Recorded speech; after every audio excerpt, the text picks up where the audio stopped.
All right, so Mr. Austin Farmer, Mr. Barber. you're a performance engineer, you're a musician, an inventor, psychological development advocate, my personal favorite. Thanks, And that's, really the foundation of your growth-minded self and being that you are today, right? But about 10 years ago, you had a near-death motorcycle accident. And I know there have been a lot of points that you've made as to how that's molded you into the individual you are today. So I want to dive into that a little bit.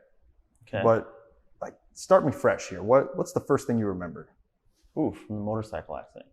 First thing I remember. Well, I don't remember the accident at all. So it's going to be a short episode. So I can tell you everything that happens right after. So the first couple of thoughts, I guess, that I remember after the accident were very dreamlike. It was fading in and out. It would be just blackness and silence, and then light would fade in and I'd fade out. And light would fade in and I'd fade out. And that went on for, I don't know how many days. I couldn't tell what time was when I was in that mental state. Right. And then things started to become more clear. It was still fade in and out, but I could see people and pictures and see things and start hearing people. And it'd fade in and fade out. And then I remember getting to a point where I could hear people talking to me. And I knew they were talking to me. Did you know who they were? I knew who they were, but one of the key points here is that I still thought I was dreaming in the most literal sense. So I thought I was in a dream and people were just talking to me that I knew in my dream. And I remember thinking, damn, this dream is lasting a long time. Like, this is a long dream. And I remember hearing these people talk to me and thinking, why are they talking to me so much?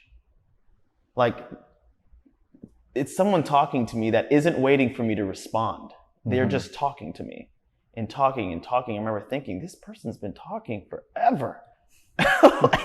And they're not even talking to me in the sense of, hey, asking me a question or wanting me to respond. They're just talking. Right. And then I'd fade out. I think a week or two before, I can't remember timelines exactly. I guess one of my most vivid thoughts before I'll walk you through the wake up period was walking upstairs. And apparently I was at HCC, which was the community college I went to at the time, and I was walking up the stairs. And I remember thinking two things. One, I'm still dreaming. And two, damn, this feels real. This is the realest feeling dream I've ever had. These stairs feel real. It was really the first time I feel like I was engaging my legs to walk up the stairs, and it felt really real. And I'm like, man, this is a real dream. This is crazy. This feels real. So fast forward to the wake up day. One of my buddies comes over. It might have been more than one, but I remember him specifically, Daryl. And we're hanging out, and we decide to throw the football. Apparently, I'm still in this dreamlike state. I still think I'm dreaming. And I'm like, yeah, let's go outside and throw the football. And we go outside to throw the football. And I remember throwing him the football, and he caught the football. And then he went to throw the football back to me. And I see the football in the air, and I attempt to raise my arms, and I can't raise my left arm. And so this arm goes up to catch the football, and I can't move my left. And at that exact moment is when I woke up. I was like, whoa, this is real. Yeah, I'm not dreaming. I don't know what it was. I don't know how in that moment that happened. Maybe my brain healed. It took that much time to heal to that moment where I could realize what was happening. But in that moment, I realized I was awake. And I immediately also realized every previous experience I had, I was awake. And the football came, and I think it just hit me on the shoulder and it fell. And I just look down and I look at it and I'm like, what? I can't move my arm and I don't know why. And so I called Daryl over. I'm like, Daryl, get over here. And he jogs over, and he's like, what's going on? And I'm like, dude, I can't move my arm. He's like, yeah, I know that. I'm like, why can't I move my arm? And he's just confused as hell. And he's like, you got in a motorcycle accident? And I was like, I did? He was like, yeah, man, it was bad. And I was like, oh shit. And so immediately, as I'm realizing I'm not dreaming, I feel myself existing in the sense of like physically. I feel that my face looks different. I feel that I'm injured and I have to rush inside and see myself. So I run inside, and as I get inside, my mom and her current husband now, Jeff, is sitting on the couch. And I stop and I look at them and I'm like, Mom, I crashed my motorcycle? And she's like, yes. But I could see her face was like, whoa, he's different now. And I'm just sitting there shaking my head and all like, what? All these thoughts are running through, and she gets on the phone. I don't know who she calls, probably my grandmother. And I'm like, oh wait, I gotta go look at myself. So as I'm walking to the bathroom to look at myself, I hear her talking to my grandma, and she's like, he's back. He's back. He's awake. And I'm like, what? Back? Whoa. Where the hell was I? So I go into my room at the time and look in the mirror and just stare at myself, and I'm like, damn. You used to be a 10. You're gonna have to round it down a little bit, buddy. That was rough, man. Yeah. That was rough. To see yourself in a state that you truly believe you cannot heal from. I saw myself and knew there's no possible way that I can physically heal back to the way I looked after this. There's no way. So that sucked. And I had some hair at the time, which is, I know, crazy. But immediately I shaved that because it was looking all gross and like nappy. And so I'm like, all right, at least I can shave my head, or what's left of my head. Mm-hmm. And I shaved that, and obviously I see the scarring on my head and scarring on my face, and I'm just like, damn, this is not ideal. So go back out to my mom and, really just start walking through. I'm like, what happened? What's going on? She's like, yep, crashed your bike. Apparently someone pulled out in front of you, and on impact, your helmet came off, and thank goodness you landed in the median. So there was road on this side, road on this side. You landed in the grass. That's your face landing in the grass. So if it would have landed anywhere else, you probably wouldn't be here. So I'm like, all right, let me try to get my life back in order in some way. So that's really when I start, just figuring out life again as I knew it at the time. So that's really the wake up day, right? Mm-hmm. That's the day that, everything kind of, I got clarity and understanding that, okay, I'm not dreaming, right, and this is real, and this is my new life now. So then, I'll transition into just a couple of experiences that I remember, and then I'll talk about more of how I believe this impacted me as an individual. So my mom decided during this accident, after the accident, to enroll me back in school before I had woken up.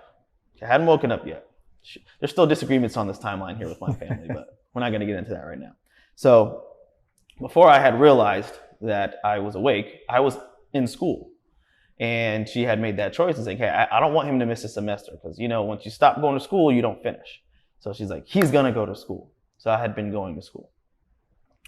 So now I am awake and going to school. And I remember walking with my buddy, Alexander. And at the time, he decided to take classes with me because I couldn't even go by myself. So he really helped me. And I can't remember what class we were taking. We were taking a math class or something, but I remember walking to that class and talking to him, and he's like, "Man, I'm glad you're awake now." And I'm like, "Why? Like what? Like what? Like, I mean, I kind of understand why, but tell me why." And he's like, "Well, dude, in class, like, you used to just make some weird ass noises, and it was so distracting." And I'm like, "What?" He's just like, "Yeah, like, we would be sitting there and the teacher would be talking and you would just start moaning out loud, like, and everyone would look back and I would just have to like sit there awkwardly and say like, sorry, but I wasn't awake yet and I didn't realize what was going on." Right. And I'm like, all right, well, I'm glad that's over and I appreciate you being there for me. So anyways, we go into the class and I'm sitting there and the teacher's talking and she starts explaining, math, right? I think it was algebra or something. Or it might have been stats. And I lean over to my buddy. I'm like, "Hey man, this class is hard. Like I don't know if I can do this." And he's like, "No man, it's a hard class. Like this is a hard class." And I'm like, "No man, I don't think you understand how hard this is for me right now." He's like, "No man, trust me, it's a hard class." And I'm like, "Let me give you an example. She just said a word that I don't know what it means." And he's like, "Oh yeah, that happens." I'm like, "No. What is a fraction? What is that? I don't know what that is. I don't remember. I remember that I should remember it. I know that I should know what that word means, but I don't know what it means." Like you've heard it before? Yeah. It was like, it felt like a word I've heard before, but I didn't know what it meant, like at all. And he was like, "Oh, oh, that's where you are." Different level of math. Yeah. Oh. Yeah. So that was another experience I remember because I was like, I know I should know what this means and I don't, and that's troubling. Yeah. And it's going to be impossible for me to learn if I can't remember the basic words. Like I couldn't remember. So it took me a long time to start getting some of that stuff back. Now I did end up passing that class somehow. But then there was another class that I didn't end up passing and I ended up having to retake for that. But I'm going to blame is on that reason. So that was a big experience. Another, and this is a more emotional experience that I had at HCC, was I ran into a buddy that I used to kind of hang around the streets with, and we'd play football and hang out. Like he lived by my friend's house, and anytime I went to my buddy's house, we'd all hang out. And I was walking into HCC and I saw him, and he was walking out, and I walked up to him and I was like, "Hey man, like, how you doing?" And he looked at me like, "Who is this person?" And I was like, "It's Austin." And he like grabbed his face and he was like, "I am so sorry." It was the first time he had seen me. And I was like, damn. Wake up call. Like, you don't even recognize me. You don't even know what I look like. Like, that one hurt. That one hurt. Big blow to the ego. Oh yeah. So I was like, okay, little teardrop, swing, like, all right, that one was bad. He's like, "Man, I'm really sorry, man." I'm like, it's all right. I'm still here. I'll heal. Saying all the things that I felt like I should say, but I wasn't actually feeling in that moment. So yeah, that one hit hard. And I just walked away thinking, yep, like this is my life now. So there was a lot of things that happened in between. Every time me and my family get together and we talk about this accident, there's always like kind of news stories that unfold, right? Everybody tells me about their experience, where they were. Someone was at a theme park when they got the call and had to leave, and someone else was, hanging with their family and they had to rush out, and I'm getting all these different experiences of that day that I wasn't really there for because I don't remember what happened. Was that good for you to help you kind of piece things together?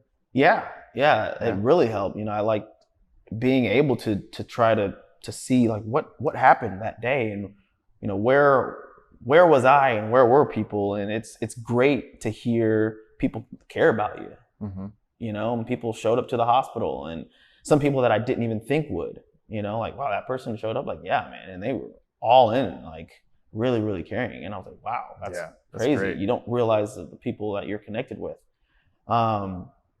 So thank you to all the people that, you know, were there for me and helped me get through that time, because that was really rough mentally. Oh, I got another, probably 2 more experiences. One I really remember was my brain had a lot of trauma, as you could see, from the accident, and it took years to heal, right? Mm-hmm. And incrementally, every couple of months, I would feel it healing in a sense of, oh, I can remember this now. I can do this now. You know, okay. I've got this dexterity now that I didn't have 6 months ago. So I started feeling those things, but in the early stages, I could tell that I was off. And I remember going into work, and I was working at Bonefish Grill at the time. Mm-hmm. And speaking with a friend of mine, Megan, at the front desk. I was hosting, and she was hosting. And I don't remember if I was actually allowed to host yet. I don't know. I don't remember in terms of how close to the accident this was, because when I originally went back to work again, my boss said, you cannot work in the front because of the way you look. Mm-hmm. Like, you have to work in the back. You can roll silverware. You can do something in the back of the house, but we cannot have you guest facing. Wow. Because people are going to be eating and they're not going to want to see your face. Damn. It was real. I was like, all right, I understand that, and I appreciate you at least letting me work again. And he was kind, but he was straight up too. He was like, hey man, I love you, but people are going to be eating, and mm-hmm. you got to work in the back. So I'm back there. Another reality hit. Gremlin in the back, rolling silverware. That was rough. So anyways, I ended up talking to my friend Megan in the front once I think I was finally allowed to go back customer facing again. Might have been a month or 2 after. And I asked her, and I'm like, Megan, I'm off, like, mentally. She's like, no, you're fine. And I'm like, if I was mentally handicapped now, would you tell me? Like, would you tell me? And she's like, I would tell you. I'm like, okay, well, am I? Because I feel like I am. And she's like, no, you're not. And I remember not believing her. So that was a scary moment, mm-hmm. because I had seen people that had serious head traumas and what that had done to them mentally, and how they had not recovered from that. Their mental state never recovered. Some of them were mentally challenged for the rest of their lives. Some of them had a speech impediment for the rest of their lives. Mm-hmm. So I was wondering which part of that I had. So that part was tough. So there's a lot of mental healing that went on. It was a crazy situation, but if I got to start leaning into how I think it affected me, man, I remember how I was, and I remember certain things I cared about and certain things I didn't care about, and all that. It just all felt different now. It was like, man, I used to care about my shoes, mm-hmm. my shoe brand. I used to care about the beef that I had with someone in high school. It was important. You got to settle this, you know? And I just remember thinking, like, what? No, like, none of that matters. None of it. And this is right after you reawoke?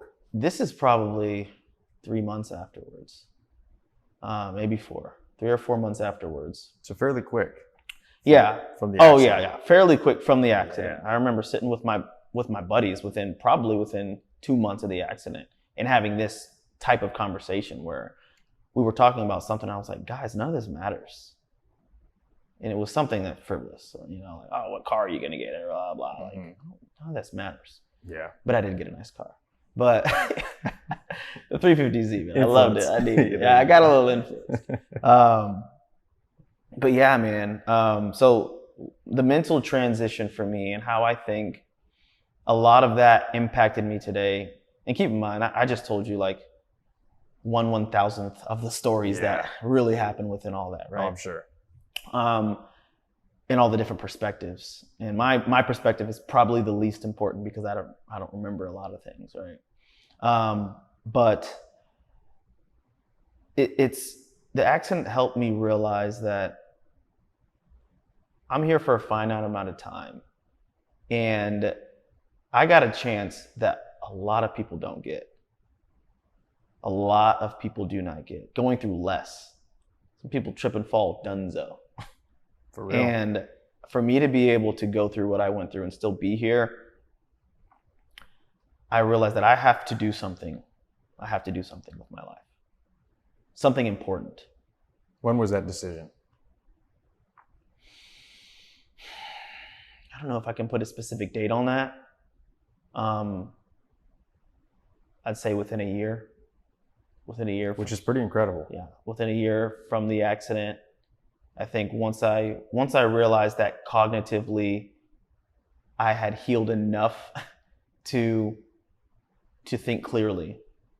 So is that about the time you started to feel normal again? Yeah, about in a a year? sense. Okay. Started, yep. A little bit more like year in. Austin Farmer? Yeah, I started to feel more myself probably after a year. I don't think I started looking, decent until, I don't know how many years that took, maybe two or three. It's all about perspective, man. Right. So that took some time, and I'm happy, man. I look in the mirror now and I'm like, damn, you look good, because I look at how I looked and I'm like, whoa, man, like the human body, for it to be able to recover from that the way it did, I'm a lucky resilient son of a bitch. Yeah. So yeah, in terms of mentality, I mean, I've got to do something with my life. And there's a slight, I don't want to call it a negative, but there's a piece of me that I'm in a rush because I don't know how much time I have. And I hear stories like, yeah, this guy bumped his head on this date and 2 years later, he just died. And I keep that in the back of my head. I'm like, Austin, that could be you, man. Like, and you have no idea. You don't know when your day is going to come, and you did a little bit more than just bump your noggin. Like you slammed that thing, and there's a probability that could happen to you. So whatever you're going to do, you need to do it, and you need to do it now. So I don't wait on things. So what was the first thing you did when you had this realization? Mm-hmm. I need to start doing things. I need to make something of myself. What was that thing? What was that first Kickstarter? I think it was trying to create mental order within myself and deciding on what that roadmap was going to look like. Yeah. Who Austin Farmer was going to become. Yeah. I'm like, okay, I know I got to be something now, but now I got to figure out what that is. Yeah. Right. And it started with really, I think, my first invention. That's really when I said, okay, I've got to be something. I've got to do something. I'm going to just start scrambling in an effort to produce something of value, and then I can build off of it. You had an idea. Yep. You brought it to the world. I had an idea. So it's funny how that all started. So my original idea was actually a gym that was going to be fully automated in a sense. Not automated, but I guess app-based, to where every piece of equipment that you go to, you'd use your cell phone and you'd beep in and you'd do your reps, and it would monitor what your reps were. And then you could check in on your app and be able to see your progress over time. You could use the weigh stations within the gym and see actually how your workouts were affecting your weight, your body mass, your body percentage. That was my first, what I thought was my invention. And I was probably 18 or 19 at the time. I had also thought of, lockdown, the motorcycle thing, which we'll get into, but that wasn't my number one. My number one was this gym. That was my number one. This was after the motorcycle accident. So I'm like, Mom, I want to go to the patent office. I want to patent this idea, and I want to get going.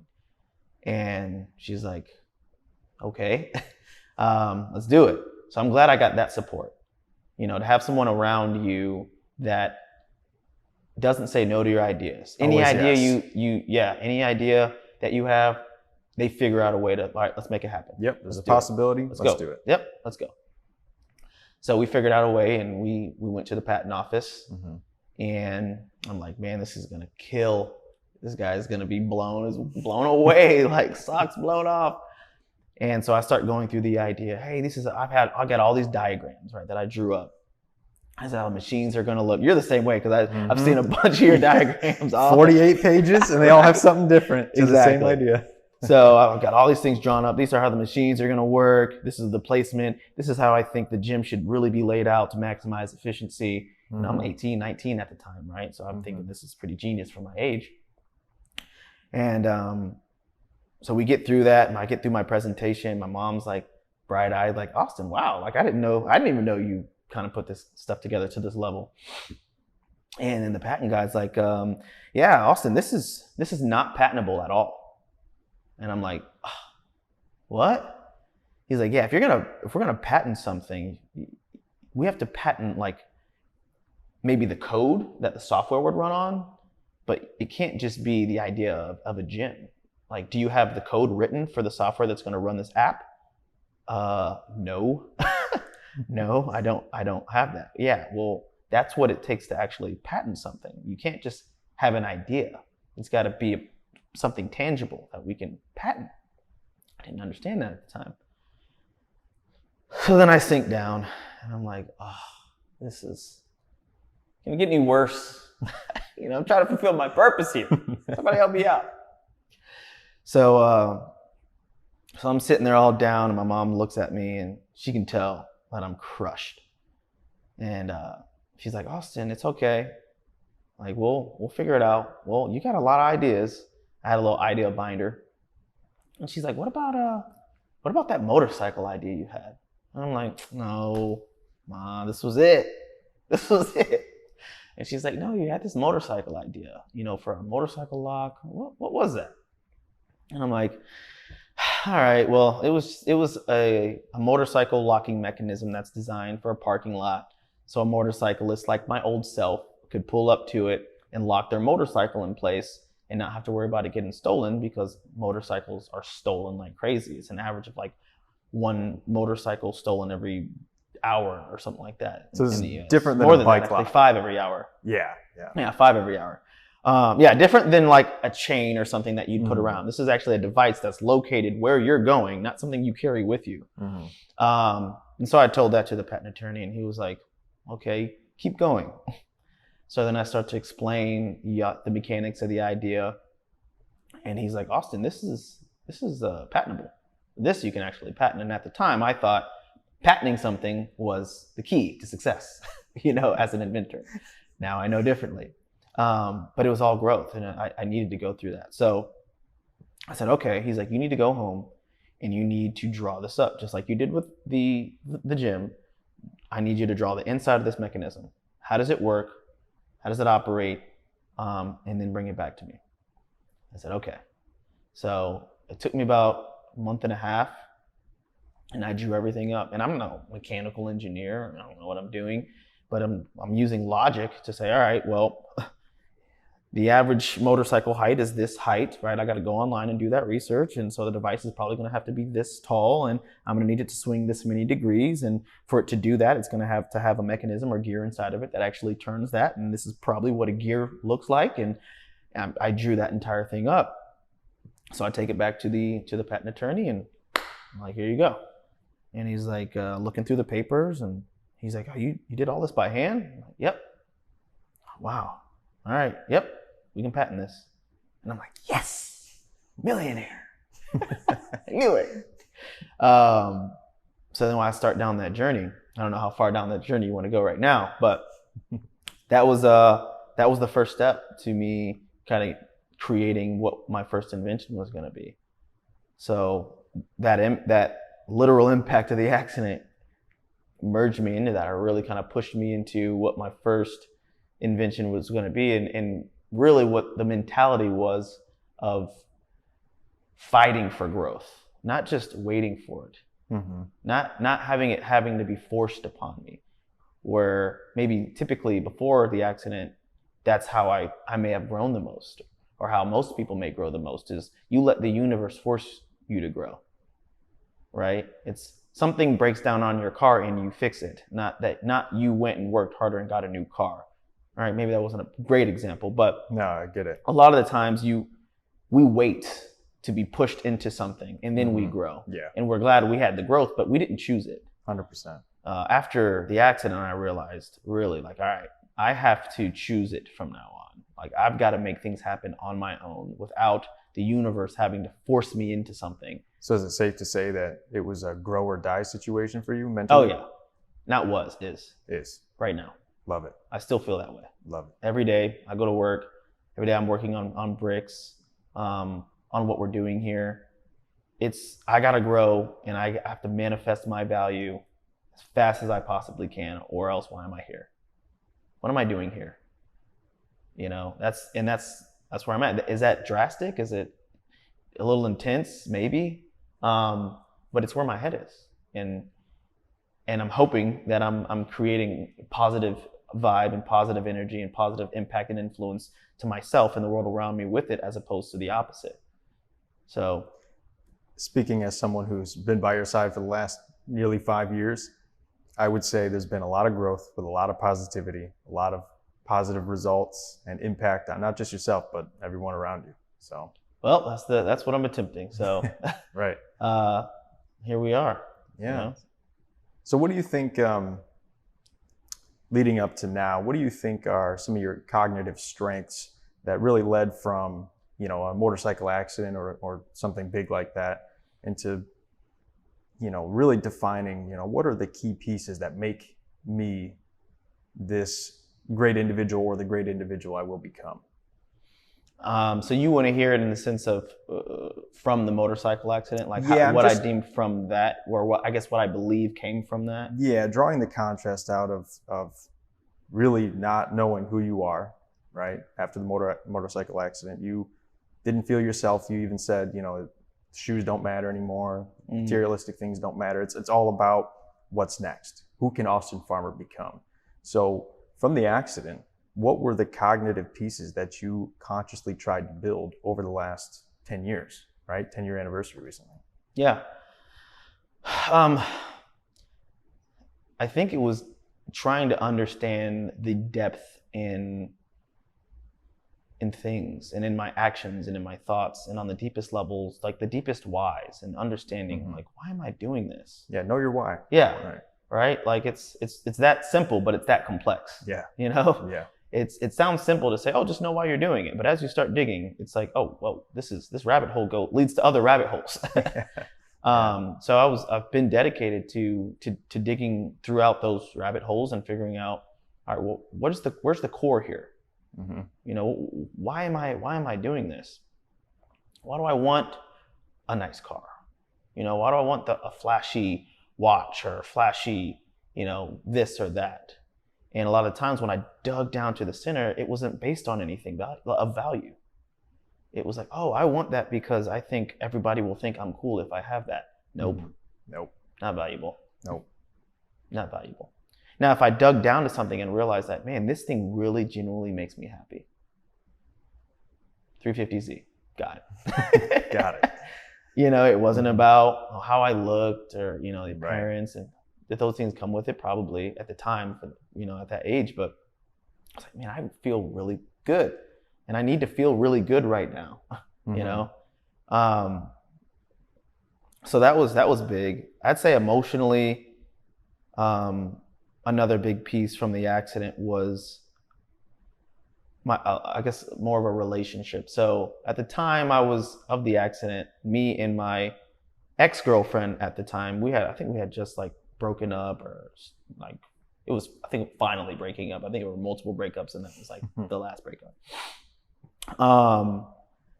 And the accident, after I looked at myself in the mirror, I was like, oof, I got to get her back because no one is going to be with me after this. So I think internally I was struggling because I was like, this relationship isn't what I think at 18 a relationship should be like or should feel like for me. Right. But I don't think anyone else is going to be with me looking like this. So it was that I had that internal battle. And I was like, all right, well, I've got to get this person back. And so the months after that accident, like I'm trying to get back with this person. And then finally we ended up having a meal somewhere in Brandon, and I was like, hey, you know, I think we should try to get back together. And she was like, no. And I was like, God damn it, like this is my only option. Be single for life. And that was another big blow. I was like, damn, this person loved me and cared about me, and I had my accident. And now they don't even want to be with me. You know? And that hurt. That one hurt. So I think, you know, moving forward, what it actually helped me realize is I have to know myself and understand myself and appreciate myself first. And it can't be dependent on receiving that from someone else. No. Right? It all comes from the inside. Exactly. And I can't be so I don't even know what the word is for it, but I guess shallow in the sense to think that, oh, you know, let me just be with this person because I probably won't get something better. You know, like what kind of thought is that? You know, but that was my brain at that time. Mm-hmm. So that was an impact. Now I've realized, you know, how to start scoping and looking at relationships differently, and obviously not looking at them the same way. So that was big. I'm trying to think of another, I guess, strength that was developed in leaning into more to work-wise stuff, I guess. So while you're thinking about that, we collectively, the audience, can assume some lessons you learned, right? From the accident to now. Lessons of growth, lessons of learning of oneself. But what was the number one lesson that you would give advice to focus on if somebody else was in that position? Number one lesson, if I had to pick one big lesson. I think one of the, wow, this is tough. One of the biggest lessons was accountability. That was one of the biggest things, because I was kind of thinking that too. In the early stages of the accident, I'm like, this wasn't my fault. Mm-hmm. Like, and it changed my life. And I'm like, this is bullshit. You know, like I didn't cause this. And in the months that followed that, I started realizing, wait, everything that happens to me is my responsibility. Whether it's my fault or not is irrelevant. Like, everything's my responsibility to fix. It doesn't matter what the cause is necessarily. Now you should look at the cause and see how you can make yourself accountable for it and prevent something from happening again that maybe wasn't good. But I've got to reframe my mindset on that, right? I can't look at the accident as someone ruining my life. Mm-hmm. I have to look back and look at the decisions that I made that I could improve on, mm-hmm. just for my own mental sanity and clarity. Yeah. You know, I've got to be able to look back and say, Austin, okay, did this guy pull out in front of you? Yeah. But were you a dumbass on the motorcycle? Yeah. Were you probably speeding? It's quite possible, right? Did you take every necessary precaution to be safe? No. So I can fix those things. I can impact those things moving forward. I can't impact someone else pulling out in front of me. So it's a waste of time to think about things that you can't impact. Think about the things that you can impact. And the things you can impact are all the decisions that you make. And that's where accountability comes in so strong. It's like the moment you realize that you can be accountable and you can own things and you can own what happens to you, and it actually empowers you, you realize that, whoa, accountability is not a bad thing. I shouldn't shy away from it. I should gravitate towards it. It builds the environment that you dream of. Yeah. It really does. And without it, you can't grow at all, in any sense, in any way. You have to know that your actions have reactions, mm-hmm. and that you cause your actions. You do.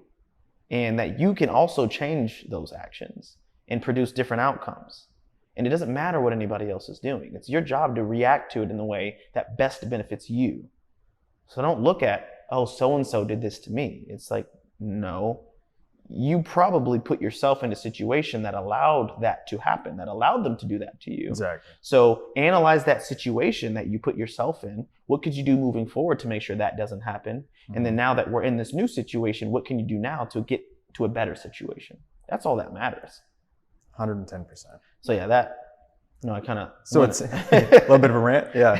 No, a little bit on that. That was a but great I'm passionate rant. about that. That was a great rant. I think it's safe to say, quite simply, the worst, potentially, you tell me, worst time in your life is leading to the best things you could ever imagine. But you have to decide that that's what it's going to be. Exactly. You have to decide that. But you have to decide every day. Mm-hmm. You have to decide when you wake up, when you go to bed, and everything in between. It is all on you. Hold yourself accountable. And I'm glad you've done that. I'm glad I'm meeting and having the ability to know and experience life with Austin Farmer 2.0. Yeah. I really am. Upgraded, baby. And I feel like everybody feels that same way. So kudos, man. We appreciate your growth mindset and hard work and everything you've dedicated to yourself, because in reality, it's impacted other people in a positive way more than you probably think. Well, that's the goal. That's the goal, man. I gotta keep pushing. Gotta make something of myself. Gotta do something big. Don't know how much longer I'm here, and nobody does. Yeah. So, all right. I mean, that's all I got. Yeah. We've got a lot of things we're gonna cover in later times, but I'm glad we kind of got to air that out a bit and really start diving into some psychological stuff. So yeah. The end. The end.